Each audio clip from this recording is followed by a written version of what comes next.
Bismillahirrahmanirrahim. Assalamualaikum warahmatullahi wabarakatuh.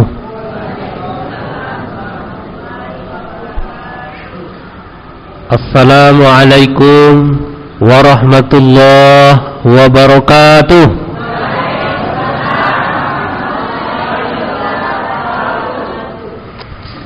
Alhamdulillahilladzi anzala as-sakinata fi qulubil mu'minin liyazdadu imanan ma'a imanihim. Asyhadu an la ilaha illallah wahdahu la syarikalah wa asyhadu anna Muhammadan abduhu wa rasuluh sallallahu alaihi wasallam la nabiyya ba'da. Allahumma salli ala sayyidina Muhammadin wa ala alihi wa ashabihi ajma'in. Bersyukur kita kepada Allah Subhanahu wa taala pada sore yang berbahagia ini bisa berkumpul di masjid yang kita cintai ini. Saya bisa bersilaturahmi dengan bapak-bapak, dengan ibu-ibu, orang tua dari para santri Rumah Quran Baitul Jannah UPZ alumni FK Unan. Selamat datang Pak Ketua.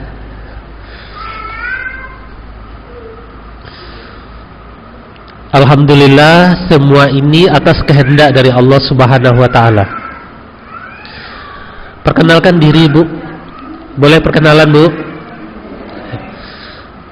Ibu tentu bertanya, ini ujuk-ujuk siapa yang datang gitu.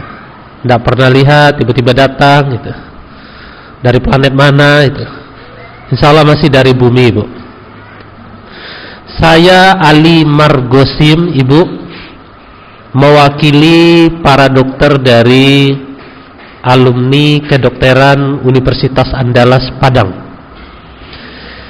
Salah satu program amal dari Yayasan Alumni FK Unan, UPZ Alumni FK Unan adalah Rumah Tahfiz Baitul Jannah UPZ Alumni FK Unan, di mana di sana ada anak buah hati dari Bapak Ibu, belajar Quran, belajar tahfiz, tahsin dan tahfiz.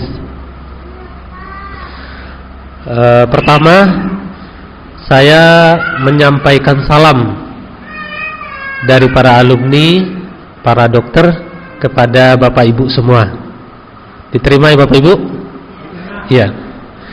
Kita mendoakan semoga anak-anak Bapak Ibu kelak menjadi anak-anak yang hebat, hafiz-hafizah, dan menjadi dokter yang hebat juga. Amin Allahumma amin. Nah, Bapak Ibu, saat ini di rumah tahfiz kita ini sudah ada sebanyak 86 orang santri.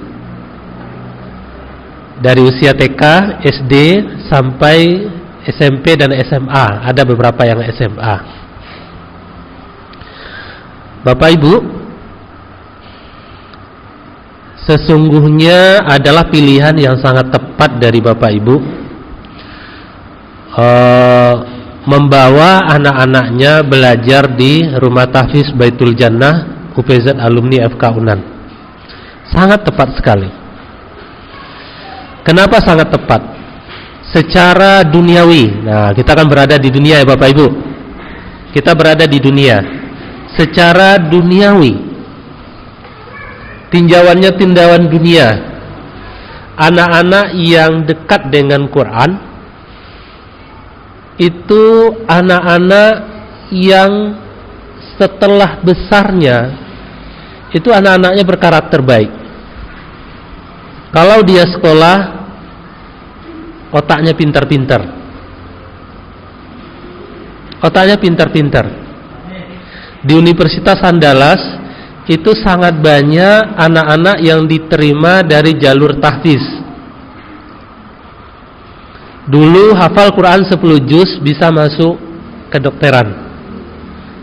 Sekarang sudah dinaikkan menjadi 30 juz. Karena pesaingnya semakin banyak. Tapi ada dari beberapa fakultas yang lain itu cuma mensyaratkan 20 juz itu sudah diterima. Tinggal duduk manis. Nanti beasiswa juga banyak. Jadi sangat banyak anak-anak yang sekolah itu mereka dari jalur penghafal Quran. Kenapa kampus-kampus besar itu tidak hanya UNAN tapi juga UI, ITB, ITS gitu, Undip di Ponegoro, Unpad Pajajaran Bandung, itu dia rebutan menerima anak-anak dari jalur hafiz Quran, karena mereka yang hafiz Quran itu rata-rata prestasinya bagus. Prestasinya bagus, Pak. Akhlaknya bagus, prestasinya bagus, kesungguh-sungguhannya dalam belajar juga bagus. Jadi Al-Quran itu menjaga dirinya dari pergaulan yang tidak baik. Jadi Al-Quran yang dia hafal, yang dia pelajari, menjaga dirinya setelah jauh dari orang tua menjadi anak-anak yang berakhlak baik. Nah, itu Masya Allah. Itu Bapak Ibu sekalian. Itu secara duniawi. Kita juga bangga ya Bapak Ibu ya, punya anak terus bacaan Qurannya bagus. Bangga enggak Pak Bu? Bangga Bu? Bangga. Habis baca Quran mesti dia berdoa. Insya Allah ada kita di dalam doanya. Alhamdulillah, bangga sekali kita. Rasanya capek yang luar biasa bekerja dari pagi sampai sore, bahkan ditambah lagi malamnya, melihat anak berdoa sampai-sampai menetes air matanya, di dalam doanya ada nama kita yang disebut. Bangga kita, senang hati kita, rasanya hilang lelah kita. Ya enggak Pak Bu? Ya enggak Pak Bu? Iya. Anak itu kebanggaan orang tua, aset terbaik. Prestasi terbesar seorang ibu, seorang ayah adalah mampu mendidik anaknya menjadi anak yang baik, anak yang soleh-solehah, anak yang hafiz Quran, anak yang pintar, anak yang akhlaknya baik. Itu prestasi orang tua. Prestasi orang tua. Tidak ada yang lain. Jadi Bapak Ibu, kalau sekiranya mengeluarkan banyak uang untuk biaya anak, maka itu hal yang wajar. Itu pengorbanan yang sangat mulia bagi Bapak Ibu. Kalau Bapak Ibu meluangkan banyak waktu untuk anak-anak kita, itu pengorbanan yang sangat mulia dari Bapak Ibu. Pengorbanan yang sangat mulia sekali. Itu secara duniawi. Nah, sekarang kita tinjau dari sisi ukhrawi, akhirat. Pak Bu,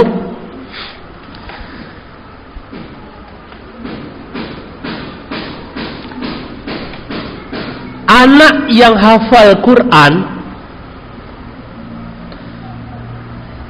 itu disebut dengan hafiz, hafizah. Betul? Betul? Sebetulnya Bapak Ibu, hafiz, hafizah itu tidak mesti hafal Quran. Lalu apa ini maksud dengan seorang anak yang hafiz? Hafiz, hafizah itu apa maksudnya? Hafiz itu artinya menjaga. Jadi makna dari hafiz itu menjaga. Apa yang dia jaga? Pertama, bacaannya, bacaan Qur'annya. Yang kedua yang dijaga hafalatnya. Yang ketiga yang dijaga adalah ritmenya untuk selalu membaca Quran. Yang keempat yang dijaga adalah mengamalkan apa yang dia baca. Yang kelima yang dia jaga apa? Akhlaknya. Jadi seorang anak itu bisa jadi dia hafal cuma 2 juz, bisa disebut hafiz Quran. Kenapa? Karena dia selalu menjaga Al-Quran bersamanya. Dia baca Quran pagi, siang, malam. Dia hafal ayat-ayatnya. Dia pahami isinya. dia amalkan dalam kehidupan sehari-hari. Itu hafizah. Kalau dia hafal 30 juz, 20 juz, maka itu adalah anugerah dari Allah. Jadi anak itu, Bapak Ibu, kita di rumah tahfiz Quran itu tidak hanya sebatas menyuruh anak tadi menghafal, tapi yang paling utama adalah bagaimana anak tadi itu bisa membaca yang dengan baik dan benar, makhrajnya benar, tajwidnya benar. Jadi bacaannya tadi benar, bacaannya tadi sudah sesuai dengan tajwid. Yang kedua, barulah kita meminta dia untuk menghafal. Dan yang ketiga, ini yang paling penting yang ingin saya bicarakan, adab, akhlak, attitude, bahasa Bapak Ibu jorong sago. Attitude itu perilaku, adab, akhlak, moral. Jadi anak-anak kita itu tidak hanya sebatas belajar ngaji, kemudian menghafal, tapi kita tekankan akhlaknya. Akhlak kepada guru, akhlak kepada orang tua, akhlak terhadap sesama, akhlak terhadap orang lain. Kita ajarkan kato nanampe, kata mendatar, kata menurun, kata maleriang, kata mandaki. Jadi kalau kita lihat para ulama dulu, mereka itu yang pertama yang harus siap, yang betul-betul anak tadi itu duduk sama dia adalah ilmu adab, ilmu akhlak tadi. Setelah adab ini kuat, setelah adab ini betul-betul dikuasai oleh anak, barulah diisi dengan ilmu. Adab itu penting. Banyak orang berilmu tapi tak beradab. Banyak orang dengan gelar yang berjejer banyak sekali, tapi tidak tahu sopan santun, tidak tahu tata krama, tidak tahu bagaimana berperilaku yang baik dan benar terhadap sesama, terhadap orang tua. Makanya kita lihat Bapak Ibu, banyak anak-anak sekarang kalau ngomong ke orang tua suaranya keras. Nah, kesini, apa lema? Nah, itu kan kita suaranya frekuensinya mungkin 10, dia 50. Itu anak-anak sekarang. Kita sekali, dia 10 kali ngomong. Mata kita datar penuh cinta, dia mata dia terbelalak. Apa lema? Nyi benar. Tiuk selantawa suruh. Banyak anak seperti itu, banyak. Bahkan saya mendengar sendiri Pak Bu, ayahnya dipacarikan di depan banyak orang. Siapa yang salah? Koreksi diri kita sebagai orang tua, karena anak adalah produk dari kita. Jadi pentingnya adab. Makanya Nabi SAW mengatakan, qala Nabi SAW, innama bu'istu liutammima maqarimal akhlak. Aku ini diutus untuk memperbaiki akhlak manusia. Banyak orang berilmu, banyak orang hebat, tapi akhlaknya ini yang menipis. Budi pekertinya ini yang sudah tidak pada tempatnya. Ini yang penting Bapak Ibu sekalian yang disayang oleh Allah Subhanahu wa taala. Jadi Pak Bu, kalau Ibu pintar bikin kue, maka sungguh anak kita itu produk kita, seperti kue yang kita buat. Kalau pengen kue kita itu bagus, maka kita perlu kerja keras, banyak modalnya. Kalau mau bikin limpiang lapek, tahu lapek Bu? Maka pilihlah daun pisang yang bagus, tepungnya yang bagus, pisangnya yang bagus. Itu.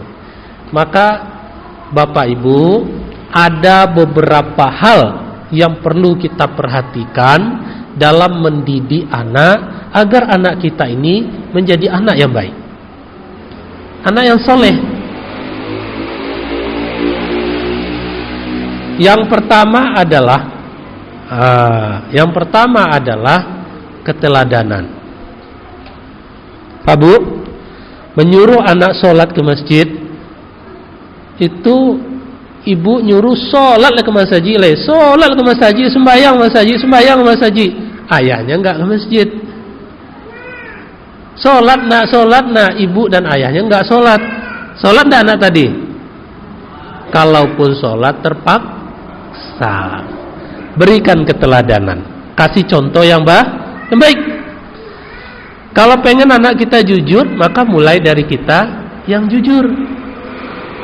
Datang omnya, datang uannya, ada ibu di rumah, dia bilang enggak ada, padahal ibunya ada di rumah. Ibunya tadi bilang kalau datang om kesini bilang saya enggak ada.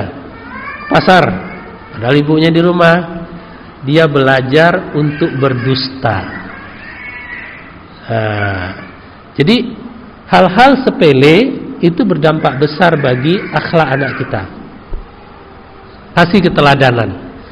Contoh nih, habis maghrib kita ngaji dulu. Lihat anak kita nggak ngaji, besok kita habis maghrib ngaji, habis itu ajak. Sudah diajak nggak juga, siapkan kayu. Siapkan kayu.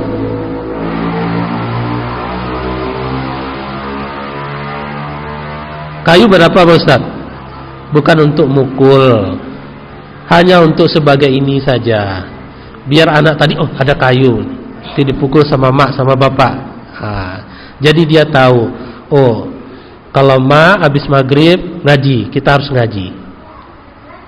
Kita harus tegas, jangan keras. Kalau keras, kekerasan rumah tangga nanti. Tapi yang kita butuhkan ketegasan dalam rumah tangga. Jadi harus tegas. Begitu juga dengan sholat. Sholat itu kita harus tegas Pak Bu. Perhatikan sholat anak kita. Mulai dari usia dia 7 tahun, perhatikan dia sudah sholat apa belum. Karena Nabi mengatakan, muru auladakum bis sholah, suruhlah anakmu mendirikan sholat. Wahum abna'u bisab'i sinin, kalau usianya sudah 7 tahun. Wadribuhum 'alaiha bi'ashrin, kalau usia sudah 10 tahun tidak sholat, pukul kakinya. Kalau sudah 10 tahun tidak sholat, pukul kakinya.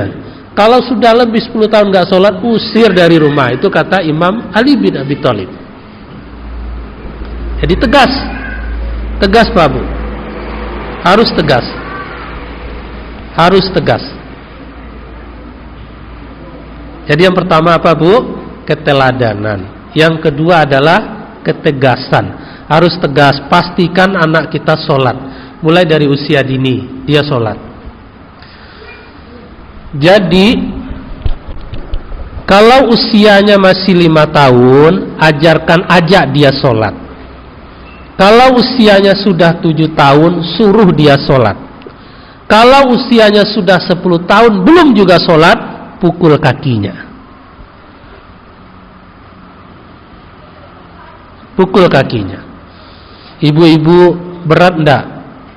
Mulai dari hamil, melahirkan, sampai merawat anak tadi besar. Berat enggak Bu? Berat enggak Bu? Berat sekali. Bapak-bapak nyari rezeki yang halal, berangkat pagi ke sawah, pulang sore, malam nanti ada lagi pekerjaan. Berat, lelah setiap hari. Mengumpulkan uang sedikit demi sedikit untuk anak, untuk keluarga. Berat.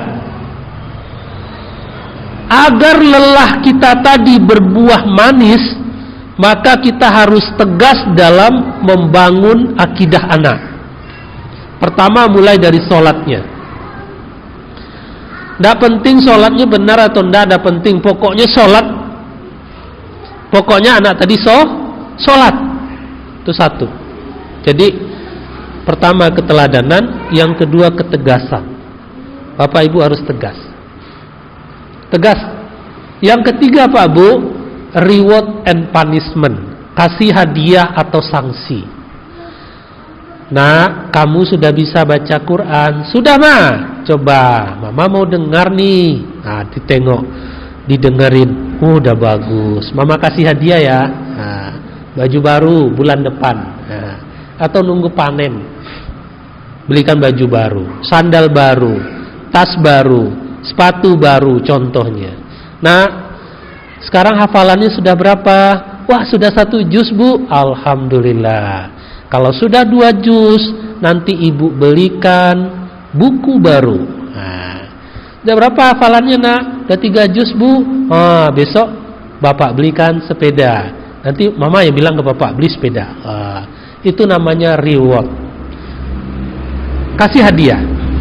Kalau dia semangat, kasih hadiah. Kalau dia tidak semangat, main-main, kita suruh sholat, tidak mau sholat, kasih dia sanksi. Kasih sanksi. Anak itu dibentuk, Bu, sampai usianya 17 tahun. Kalau usianya udah 17 tahun, saatnya dia untuk berkeluarga. Dan tidak bisa dibentuk. Itu kembali pada kesadaran dirinya masing-masing. Jadi selagi anak tadi usianya 5 tahun, 7 tahun, 9 tahun, maka bentuklah sesuai keinginan ibu. Dan yang terbaik adalah menjadi anak yang kuat agamanya. Kuat agamanya. Kuat agamanya. Anak itu harus lebih baik dari kita. Harus lebih baik. Kita boleh tidak hafal Quran, tapi anak kita mesti hafal Quran. Kita boleh nggak bisa ngaji dengan baik, tapi anak kita mesti bisa ngaji dengan baik. Sepakat, Bu? Sepakat. Karena dia itu, Bu, anak ini seperti ibu menanam padi di sawah. Kalau padi tadi ibu rawat dengan baik, airnya, pupuknya gitu, ya kan?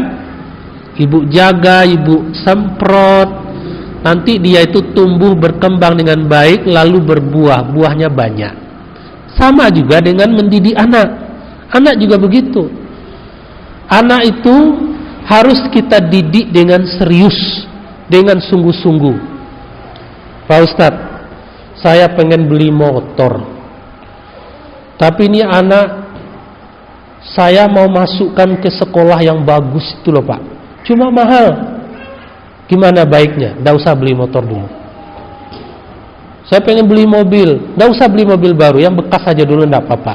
Yang penting anak ini sekolah di tempat yang baik. Itu namanya investasi. Bapak berinvestasi untuk akhirat. Nanti akan Bapak petik.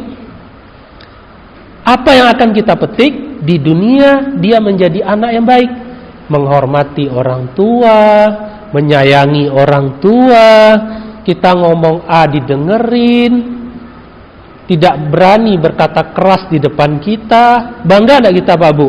Bangga. Itu di dunia. Ada sebuah kisah di Arab Saudi, Pak, di Mekah.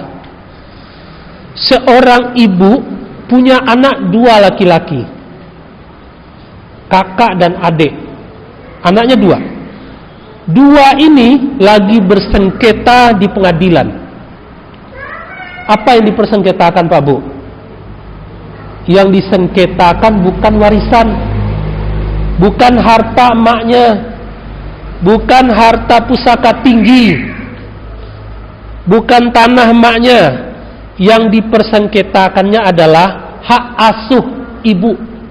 Kata kakak, saya yang mengasuh ibu, saya kakak, selagi saya mampu saya yang merawat ibu, saya yang mengobati ibu ini, saya yang membelikan baju beliau, saya yang menyuapkan beliau makan pagi, siang, malam, saya yang memandikan beliau. Kata adiknya, abang sudah 5 tahun, ini giliran saya 5 tahun ini. Kata kakaknya, enggak, saya kakak, selagi saya bisa saya yang merawat ibu. Itu yang dipersengketakan.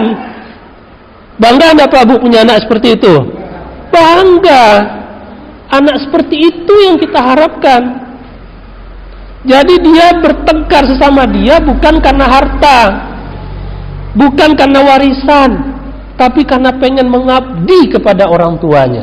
Ini salah satu contoh seorang ibu yang berhasil mendidik anaknya. Gimana Pak Bu? Pengen tak seperti itu Pak Bu? Bayangkan Pak Bu, minimal 5 kali dalam sehari semalam dia mendoakan ibu tuh. Didoakan. Gak minta duit, dikasih duit. Ibu baru masuk angin aja, belum masuk anginnya, baru mau masuk langsung dibawa ke dokter.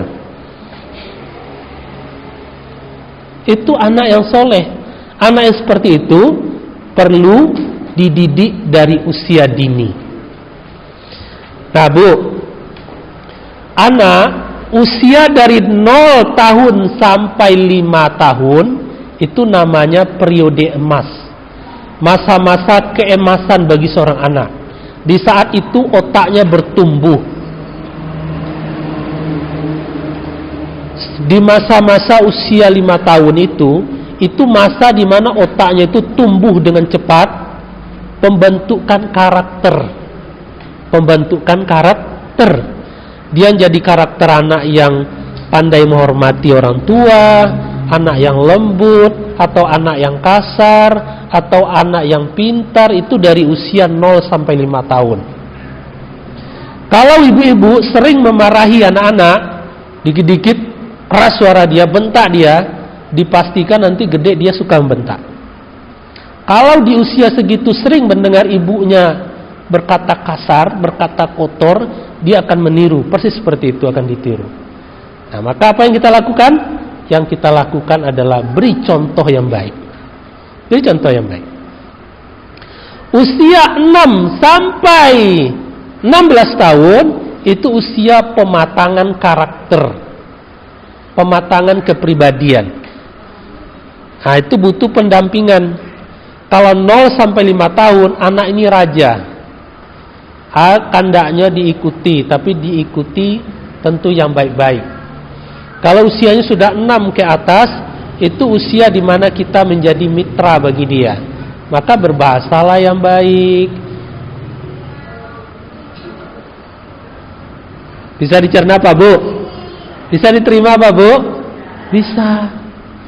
Jadi Bapak Ibu sekalian yang dirahmati oleh Allah Subhanahu wa taala, Bapak Ibu, anak-anak Ibu sekarang tengah belajar sorenya di rumah tahfiz. Maka ibu-ibu perlu beri dia semangat, beri dia support, tanyakan bagaimana belajarnya nak, sudah sampai mana, ibu mau dengar nih bacaannya, wah udah ada perkembangan, kasih hadiah. Walaupun sepotong roti itu bikin dia bangga, belikan dia mainan itu bikin dia semangat, dikasih semangat, beri dia semangat, beri dia reward, puji dia, doakan dia. Nah ini Pak Bu, berapa kali ibu mendoakan anak dalam sehari semalam? Berapa kali Pak Bu? 5 kali. Alhamdulillah. Nabi Ibrahim punya anak Nabi Ismail, Ishak, itu beliau berdoa 86 tahun baru diberi anak, dan selama 86 tahun itu beliau selalu berdoa, Rabbi habli minas sholihin, berilah aku ya Allah anak yang soleh. 86 tahun berdoa, Allah kasih dia anak yang soleh. Ibu sudah berapa tahun berdoa?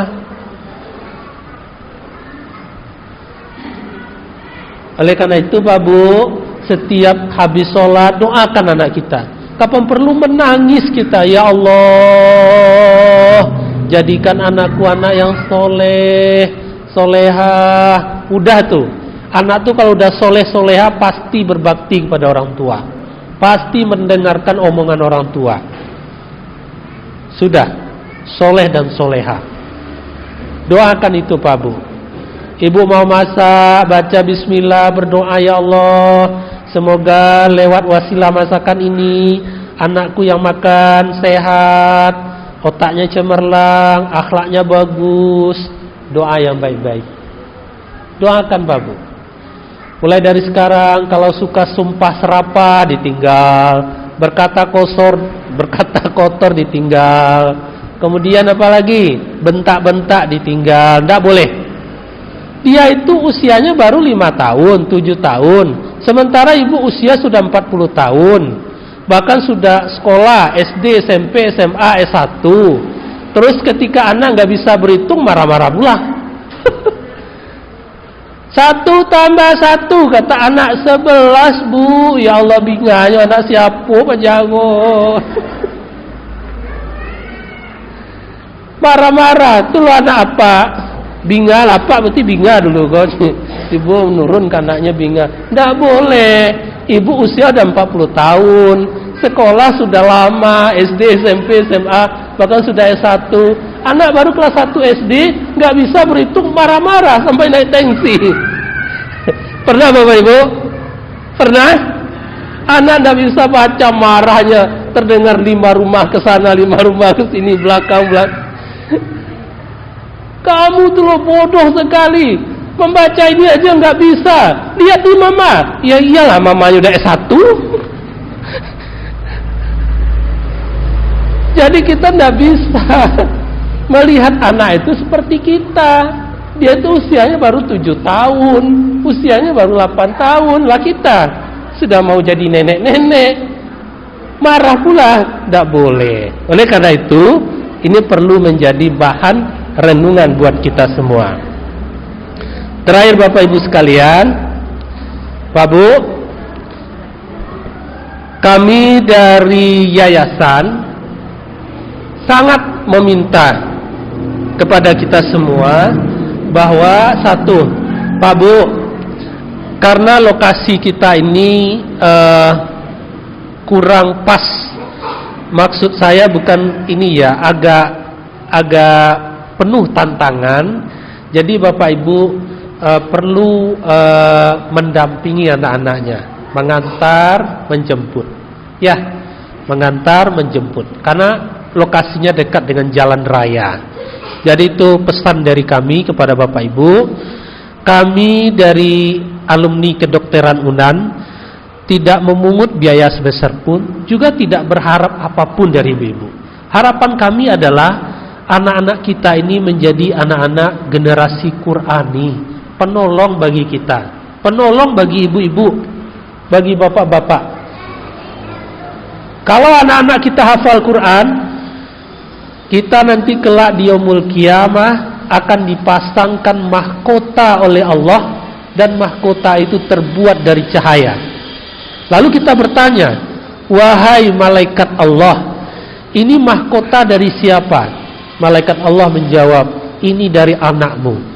Anakmu yang dulu belajar Al-Quran, membaca Al-Quran, menghafal Al-Quran, mengamalkan Al-Quran.